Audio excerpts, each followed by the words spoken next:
Hi everyone, it's Nishti here, a specialist dietitian for children and parents, and in this video you are going to learn why you need to eat more if you exercise.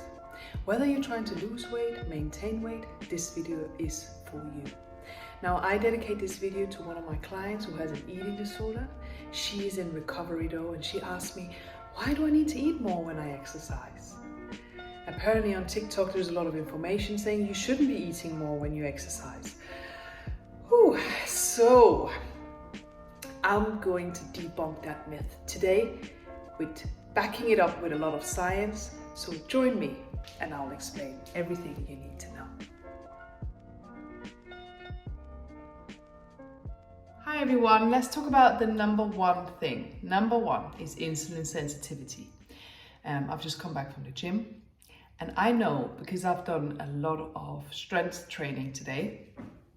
Now, strength training is a type of anaerobic sports, and my blood sugar will rise. My blood sugars are high now because when you do weight training, your cortisol levels also rise, which can also give rise to high glucose levels. But the effect of exercise is not just now and 2 or 3 hours later. It can be all up to 16 hours after you've exercised that you become more insulin sensitive. Insulin sensitivity means that your body the flow of glucose or energy, which we eat, and insulin, which take that glucose into our cells, that flow is a lot more fluid. People who don't exercise have a little bit more of a rigid, inflexible flow, so they may have higher glucose levels. Insulin is like having to work harder to move that glucose into the cell.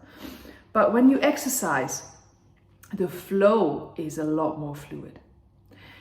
Insulin sensitivity is an effect of exercise, and because there is a better flow, you're also gonna feel it. What do you think? Better flow, you're gonna feel more hungry because your body is like working so efficiently. And being more insulin sensitive also means you are more likely to maintain a healthier weight. Now, I'm not advocating for weight loss or weight gain here because everyone's different watching this, but it does make it easier to reach your goals. And if you are overweight, then becoming more insulin sensitive is just only going to help you to lose the weight. If you're struggling to gain the weight, or if you have an eating disorder, if you're exercising a lot, you are going to become more insulin sensitive, which means you need to eat more. You need to eat more, and your body will tell you. And also, if you are trying to lose weight, you still need to eat more because your body is hungry. Your body is hungry. There is a better flow of energy in, energy out for up to 16 hours after you've exercised. It's all about what you eat though, but that's not what I'm talking about in this video. Listen to your body. When you've done exercise, you are hungry. Sometimes I'm so hungry I could eat a whole horse. Okay, I don't eat horse, but listen to our body. I might be giving you the science here, but it's actually quite basic. You exercise, your body is hungry, we eat. To maintain a healthy weight, it's all about what we eat. And let me just give you a little hint to what it is all about when it comes to what we eat after exercise. It is about the 1, 2, 3, which I have talked about so many times. I've done videos about it. Carbs, protein, veg in the right proportion according to who you are and your needs. Whether you have an eating disorder or you are trying to lose weight. Everyone is different. But the main point here is you are gonna be more insulin sensitive, and therefore you need to eat more. You need to eat more.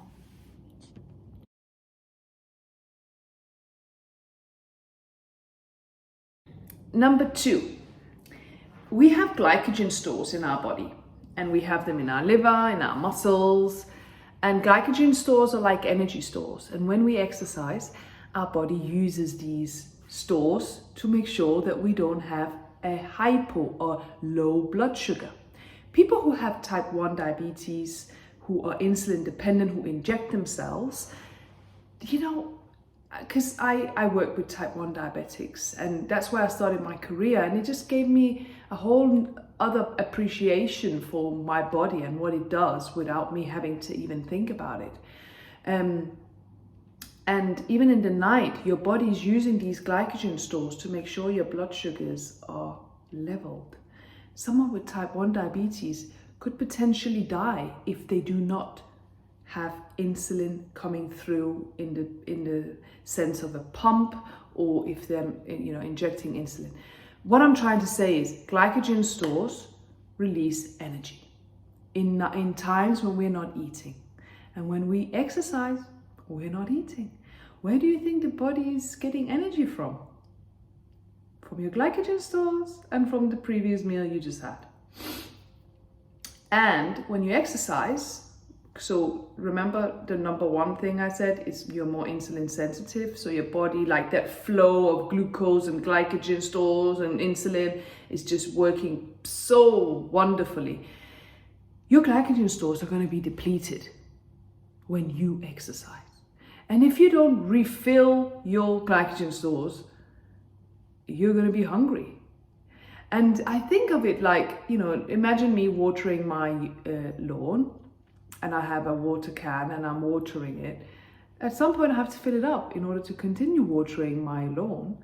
And I'm just using that analogy. It's the same thing for when you exercise more, your glycogen stores need to be replenished. And that's why you need to eat. You need to eat. It's as simple as that. If your glycogen stores are depleted, it's actually going to affect your exercise. So if you're starving yourself and you're still wanting to exercise, you're not going to give your best. You won't be able to. And even in your life, you will feel depleted, fatigued, tired, So it's all about replenishing those stores. Put water in the can because you just watered your lawn, right? So number 2 is glycogen stores. Make sure you replenish them by eating a 1, 2, 3 inspired meal. Another thing I want to mention before we move on to number 3 is that with exercise, you will build muscle. And the more muscle you have, the more calories you will burn.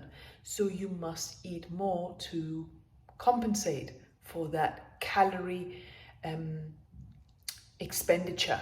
That calories are being used a lot more efficiently when you exercise.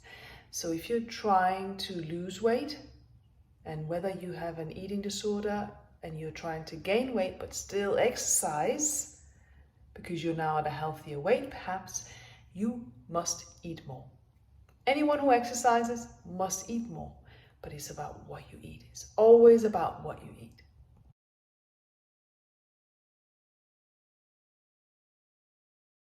So number 3 is going to be a very basic, but a very important and probably the most important one.